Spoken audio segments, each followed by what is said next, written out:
jamaah, alhamdulillah. Buat jamaah yang baru bergabung, hari ini kita sedang membahas tema hidup tak selalu indah, tapi bersamamu aku bisa bahagia. Masya Allah. Ustadz Syam, aku senang banget deh. Tentang apa? Banyak banget jamaah yang mengirimkan pertanyaannya. Jadi aktif Alhamdulillah. semuanya di Islam itu Mudah-mudahan indah. aktifnya nonton juga. Nonton Karena juga ya. takutnya nitip pertanyaan tapi nggak ditonton Gak ditonton terus gak tahu jawabannya. jawabannya apa gitu kan. Mm-mm. Ya Allah, kalau gitu kita bacain lagi ya, nanti dijawab ya Ustadz Syam ya. Siap insya Allah. Oke, langsung aja nih ke Instagram. Ini dari Instagram dari hamba Allah nih. Tanya dong Ustadz, saya punya suami yang suka mengungkit masa lalu saya bersama pacar-pacar saya dulu. Wih, banyak nih. Sedangkan suami saya juga punya masa lalu. Kenapa cuma masa lalu saya yang dipermasalahkan? Dan sekarang suami saya tidak mau menafkahi saya secara batin. Tidak mau dilayani meskipun sekedar cuci baju dan makan. Saya harus gimana Ustadz? Apakah saya harus pulang ke rumah? Saya sudah berusaha menjadi lebih baik. Bagaimana ini Ustadz Syam? Mohon penjelasannya Ustadz. Baik, bismillahirrahmanirrahim. Wala tajassasu wala yaghtab ba'dukum ba'dha. Gitu, berhenti untuk memata-matai, stalking, berhenti untuk yang namanya mencari-cari kesalahan gitu kan. Di dalam Al-Qur'an disebutkan wallati takhafuna nusyuzahunna fa'idhuhunna wahjuruhunna fil madhaji'i wadribuhun fa in ata'nakum fala tabghu 'alaihinna sabila. Kalau seorang pasangan sudah taat, fala tabghu 'alaihinna sabila, jangan cari-cari celah atau cari-cari kesalahannya. Nah, yang dibutuhkan pertama adalah introspeksi diri. Mungkin ada penyebab sehingga suami berlaku seperti itu. Saya tidak bermaksud menggurui ataupun mengajari apalagi menceramahi. Mungkin mbaknya lebih sering lihat handphone dibandingkan melihat suami ketika ngobrol dengan suami. Pantaslah orang ada kecurigaan ketika kita ngobrol bersama tapi kok perhatian itu fokusnya ke handphone mulu gitu. Ini ngobrol sama siapa padahal suaminya ada di sebelahnya gitu. Kemudian mungkin terlalu banyak main sosial media, kemudian terlalu sering selfie, kemudian di-upload. Pasti suaminya merasa kesal kalau yang nge-like tuh mantan-mantannya mungkin ya. Jadi Ya. memang sebenarnya sangat penting untuk memutus aja gitu, diputus atau diblokir aja hubungan yang telah lalu gitu, dikubur karena itu adalah aib. Dan kemudian ketika sudah tidak ada lagi celah untuk mencari-cari kesalahan, maka sudah berlaku salihah, qanitatun hafidhatul lil ghaibi ma hafizallah, maka serahkan kepada Allah Subhanahu wa taala. Kalau sudah memang berlaku taat atau berlaku salihah di hadapan suami, maka Allah Subhanahu wa taala yang akan menggerakkan hatinya suami nanti supaya tidak berlaku curiga lagi, supaya tidak membongkar aibnya lagi. Memang kita sangat dilarang untuk membongkar aib sendiri karena Allah catat kembali kesalahan kita kalau kita membongkar aib kita sendiri. Kalau orang lain mencari aib kesalahan kita, nah itu urusan dia dengan Allah Subhanahu wa taala. Tapi jangan menimbulkan kecurigaan. Baik, Masya Allah, terima kasih Ustadz Syam. Siap, sama-sama. Yuk sekarang kita lebih berprasangka baik aja, saling menjaga perasaan masing-masing, saling introspeksi diri, dan menatap masa depan bersama pasangan untuk lebih baik lagi. Itu yang paling penting, Masya Allah. Nih aku punya tayangan lagi nih, suami istri walau harus kehilangan bagian tubuhnya, tapi sukses berusaha dari nol, berjualan air isi ulang hingga bisa naik haji. Masya Allah. Kita lihat tayangannya jamaah, silakan. Dengan menggunakan tongkat, tidak ada hambatan pada keduanya saat melayani warga yang membeli air isi ulang di tempatnya. Bahkan sang suami, Asep Mulya, terampil mengantarkan air galon isi ulang ke warung-warung langganannya dengan menggunakan sepeda motor. Bertahun-tahun menabung, kini keduanya merasakan buah manis dari hasil jerih payah. Asep bisa menyekolahkan anaknya di perguruan tinggi di Bandung dan juga bisa menunaikan ibadah haji. Keduanya mempunyai prinsip hidup, tidak pernah mengemis meski mempunyai kekurangan. Cobaan yang menimpa dirinya hanyalah sebatas ujian untuk lebih sabar dan ikhlas dalam menjalani hidup. Masya Allah, ini baru hebat nih jamaah nih. Tengah-tengah kekurangannya tapi malah semakin hebat, bisa naik haji, anaknya bisa kuliah juga nih. Nah, kita harus belajar dari pasangan ini. Dan aku juga mau nanya sama Ustadz Bani. Ketika rumah tangga atau kehidupan itu sedang dicoba gitu ya, adanya kekurangan mungkin dalam hidup kita. Benar gak sih itu karena Allah ingin apa ya? Sebenarnya itu ujian atau cobaan yang dikasih Allah untuk memperlihatkan karakter atau sifat dari pasangannya itu. Karakter dari si istrinya atau dari suaminya, apakah akan terpuruk atau malah kelihatannya sifatnya jadi jelek atau malah jadi bagus. Benar gak seperti itu Ustadz Bani? Aku mohon penjelasannya Ustadz, silakan. Masya Allah. Mohon izin Ustaz. Bismillah, alhamdulillah, wassalatu wassalamu ala rasulillah. Waduh, teman-teman dirahmati oleh Allah, ini kalau kita lihat tayangan-tayangan seperti ini ternyata di sekitar kita itu banyak sekali pelajaran ya, Masya Allah. Kita tidak melulu belajar harus dari para ustadz kita, guru-guru kita. Dari tetangga lingkungan sekitar kita bisa belajar, bisa dapat nasihat langsung, Masya Allah. Hidup ini tak pernah lepas dari yang namanya ujian. Kita namanya hidup pasti ada ujian, tidak mau ujian jangan hidup, tidak mau hidup mati aja. Nauzubillah min dzalik ya. Jadi dalam hidup pasti ada ujiannya. Nah, bagaimana ujian ini Allah berikan Subhanahu wa taala kepada kita itu dalam rangka liyabluwakum ayyukum ahsanu amala. Agar kita itu naik derajatnya di sisi Allah Subhanahu wa taala, kualitas keimanan dan ketakwaan kita menjadi ternilai, menjadi terlihat di hadapan Allah Subhanahu wa taala. Kalau nggak diuji nggak kelihatan, apalagi dalam kehidupan rumah tangga. Hidup dalam rumah tangga ini seringkali guru-guru kita mengatakan itu adalah ibadah terlama. Sholat berapa lama sih kita sanggup? Puasa paling lama 1 hari. Tapi menikah sejak akad ijabah kabul sampai kita meninggal atau bercerai nauzubillah min dzalik itu akan terhitung terus ibadah. Setan nggak suka itu. Ya. Maka dia akan mencoba mengganggu dan merusak bagaimana hubungan rumah tangga ini. Ustadz maaf deh, tadi pas Ustadz bilang setan gak suka itu nengoknya ke saya gitu Ustadz. Enggak, sebenarnya saya kesana itu Oh tadi. ke situ ya? Iya. Saya ngerasa orangnya Waduh, mungkin ya. nauzubillah min Salah dzalik. saya. Maaf Ustadz silakan lanjut. Iya. Jadi setan akan terus mengganggu. Nah, dengan cara apa? Dia membisiki kepada si istri, kepada suami terus ya. Maka ketika Allah Subhanahu wa taala berikan cobaan, itu adalah ujian untuk kita sama-sama. Ya. Biasanya seorang istri dicoba dan diuji oleh Allah Subhanahu wa taala keikhlasannya ketika suaminya belum punya apa-apa tuh. Sanggup nggak dia bersabar ketika suaminya belum mapan? Tapi ujian suami justru sebaliknya. Ketika dia sudah mapan, di situ ujiannya. Sanggup nggak dia dengan istrinya itu tetap istiqomah, tetap cinta dan sayang, atau sudah berani larak-lirik di samping dan di luar? Nauzubillah min dzalik. Nauzubillah min dzalik. Ya Allah. Jadi cobaan itu Allah Subhanahu wa taala berikan dalam rangka menguji kecintaan kita terhadap pasangan. Semakin kita sabar, sanggup menyelesaikan ujian, menunjukkan cinta kita yang luar biasa kepada pasangan kita. Badai boleh menghantam, bahaya datang silih berganti, ujian tak kurun berhenti, tapi cinta tetap bersemi. Masya Sepakat? Allah, Wah. sweet banget sih. Masya Allah. Maka teman-teman yang dirahmati oleh Allah, yuk selalu Allah, Allah dan Allah. Kita cinta pasangan kita karena Allah. Nanti Allah yang akan bantu, Allah yang akan jaga, Allah yang akan bela insya Allah. Ini kalau kata Imam Asyibli dalam kitab Al-Marjan fi Ahkamil Jan, ada setan itu yang khusus, nih setannya nggak ke sana. Enggak ya, enggak kesini lagi. Kesini aja di bawah. Oh, sini ya, biar aman, bener-bener. Khusus mengganggu rumah tangga kita tuh, namanya Ya. dasim. Oh. Masya Allah. Nah, maka kita berlindung kepada Allah, dijauhkan dari dasim. Bagaimana caranya? Setiap masuk rumah jangan lupa baca doa. Setiap keluar meninggalkan rumah jangan lupa baca doa. Dan penuhi rumah tangga kita dengan lantunan ayat-ayat suci Al-Quran. Insya Allah tidak akan diganggu oleh syaitan. Amin ya rabbal alamin. Masya Allah, jazakallah khair Ustadz. Masya Allah, tuh buat para pasangan kalau misalnya di depan ada kerikil kecil yang menyakitkan, yakinlah insya Allah di depannya akan ada kebahagiaan besar yang menanti kita. Amin ya Allah, amin. Amin. Masya Allah. Lanjut lagi nih, Ustadz Maulana udah lebih tenang soalnya nih, nggak bakal marah-marah sekarang. lah. Enggak ya, tadi katanya kan mau praktek Ustadz cara nih bagaimana kalau lagi ada rumah tangga yang kesusahan, tapi jadi nggak selingkuh, orang ketiga, pebinor, pelakor semua nggak ada gitu Ustadz. Gini, Gimana? jawaban ini harus saya jawab lewat praktek ataupun reka adegan Oke. ataupun menggunakan properti Wah. supaya mudah. Ada yang Bagaimana sebenarnya dalam Islam ada nggak cara dalam kehidupan rumah tangga sedang dilanda cobaan, khususnya cobaan ekonomi, kemudian tetap tidak tergoda untuk berpaling ke orang ketiga. Karena ingat, laki-laki diuji ketika berlebih dan wanita diuji ketika dia kekurangan. Ini ada 3, ada air dengan nampangnya, ada buku dan ada cermin. Saya minta tolong Ustaz Bani pegang cerminnya, izin makasih. Ustaz Sam pegang nampang sama airnya silakan. Ya bagus. Kemudian Mas Sony pegang buku tebalnya ya. Buku Saya tebalnya. katanya pesan nampang sama airnya tuh tadi. Hah? Nampan. Nampan ya? Oh, nampan. Kenapa? Kenapa ini? Carilah solusi masalah dan bukan menambah masalah. Sekali lagi, bukan menambah masalah. Ketika Anda kekurangan terus melakukan keburukan, menambah masalah dalam rumah tangga. Ya. Nah, coba Ustaz Sam berjalan dari sana ke sana, bolak-balik.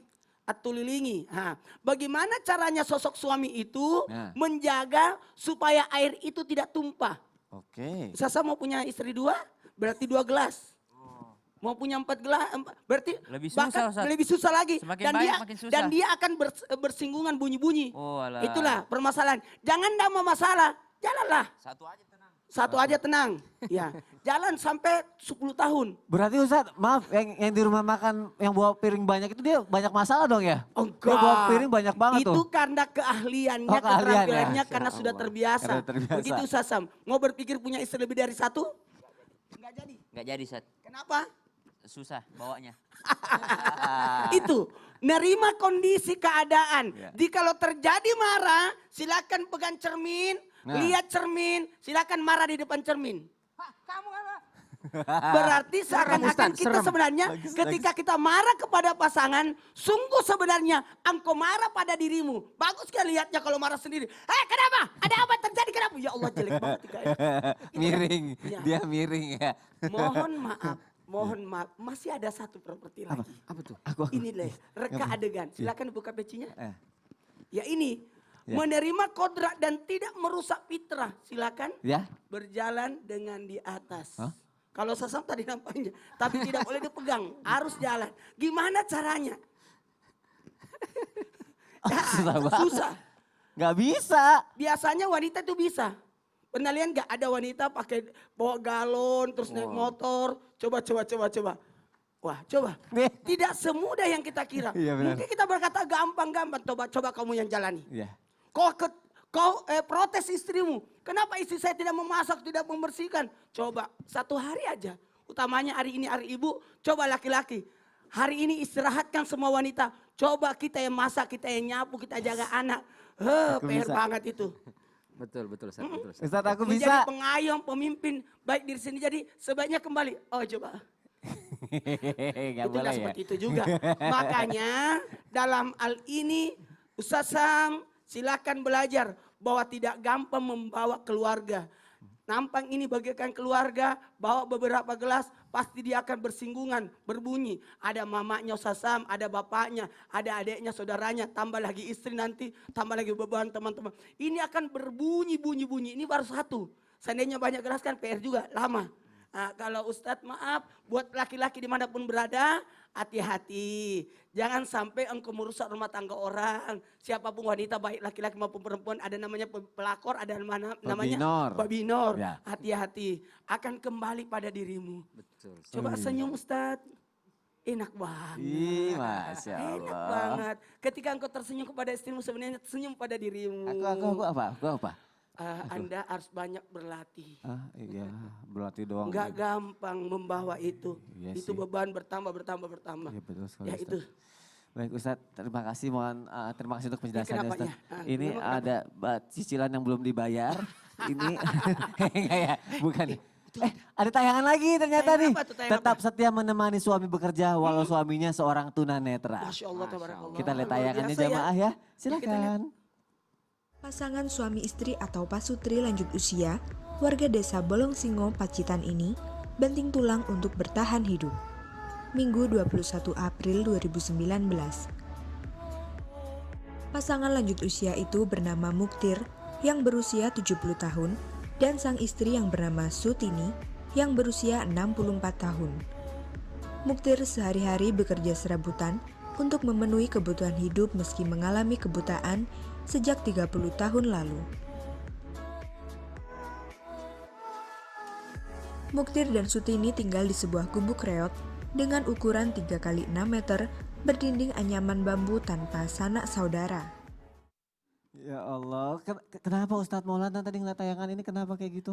Kita malu nih. Iya. Kita malu yang suka protes, yang Mengeluh. suka ngeluh. Coba lihat mereka Hebat ya banget ya, Allah. Masya Allah. Tapi pasti jamaah pengen belajar dari tayangan itu kan, pengen tahu gimana caranya ya. Biar bisa menerima tuh seseorang apa adanya walaupun memiliki kekurangan fisik.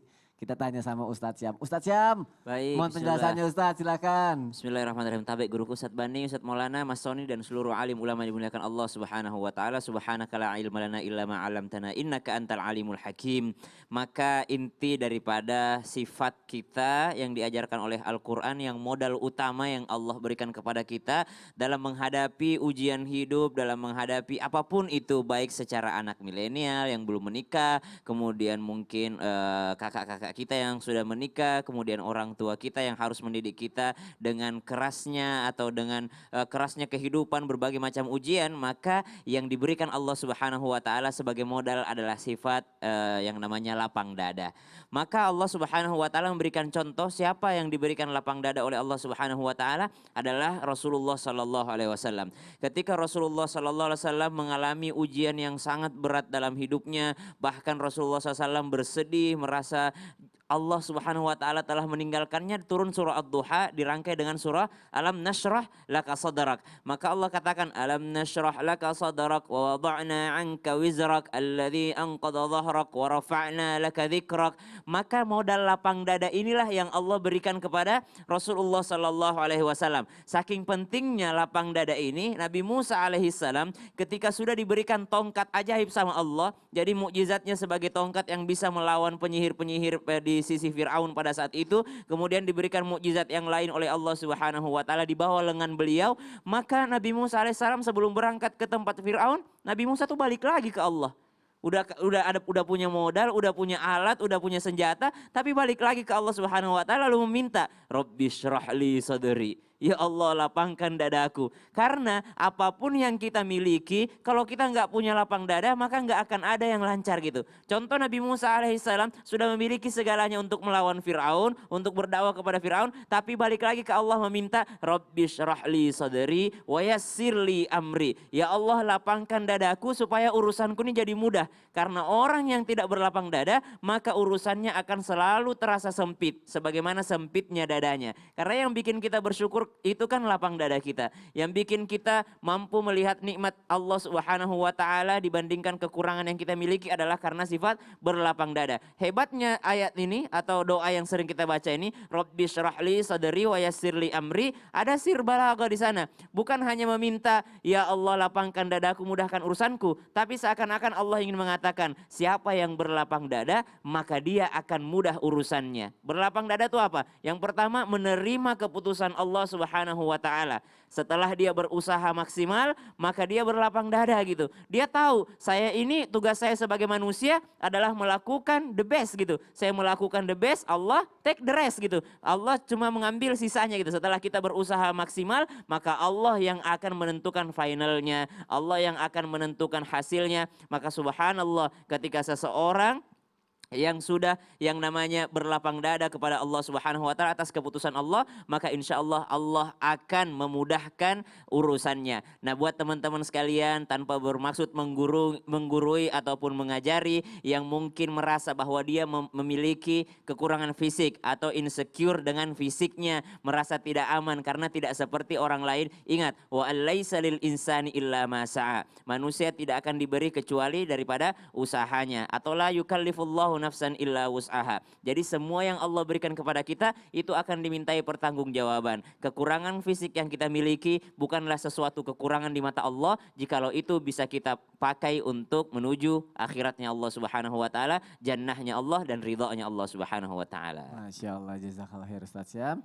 Baik jamaah yang ada di rumah, kita lanjutkan lagi pembahasan kita. Kali ini ada lagi pertanyaan yang udah masuk ke media sosial Islam itu Indah. Akan aku bacain lagi ya. Ini Instagram dari hamba Allah.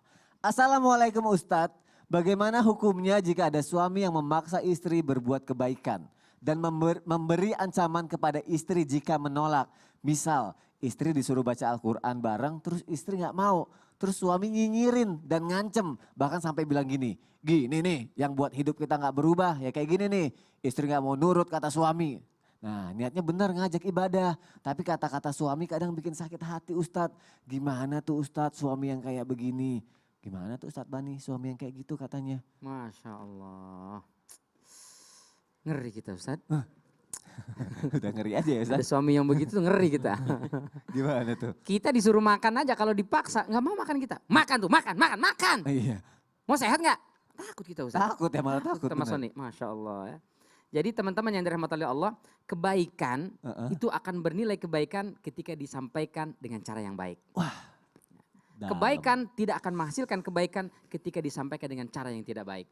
Maka nasihati istri kita, nasihati pasangan kita itu dengan cara yang baik. Sentuh hatinya dulu. Maka insya Allah dia akan nurut. Jangan dimarahi, disindirin. Dia malah pergi. Nauzubillah min dzalik ya. Ya, seperti tadi, baca Quran. Oh, kalau nggak baca Quran ini yang bikin hidup kita jadi sengsara, bikin kita ruwet. Dia tambah jauh, tambah meninggalkan. Jadi rayu dia, sayang kau ini cantik, suaramu merdu sekali.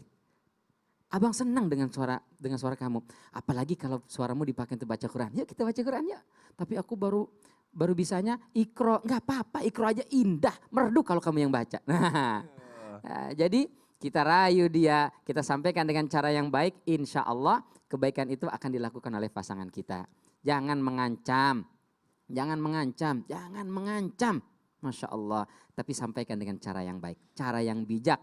Insya Allah pasangan kita akan melakukannya dengan penuh keikhlasan dan penuh keridhaan. Itu yang akan mendatangkan keberkahan dan membuat cinta kita semakin langgeng dan bersemi insya Allah. Masya Allah, ya benar sih, jangan diancam-ancam ya. Tadi Ustadz bilang apa? Kebaikan akan menjadi kebaikan kalau disampaikan dengan cara yang baik. Betul. Masya Allah, terima kasih Ustadz Bani. Sama-sama. Baik jamaah, yuk kirimkan terus pertanyaannya. Ini masih ada satu segmen lagi. Insya Allah pertanyaannya akan dijawab sama guru-guru kita ya. Jadi kirimkan terus pertanyaannya, akan kita bahas nanti. Dan jangan kemana-mana, tetap di Islam itu indah. Jamaah, oh jamaah, alhamdulillah.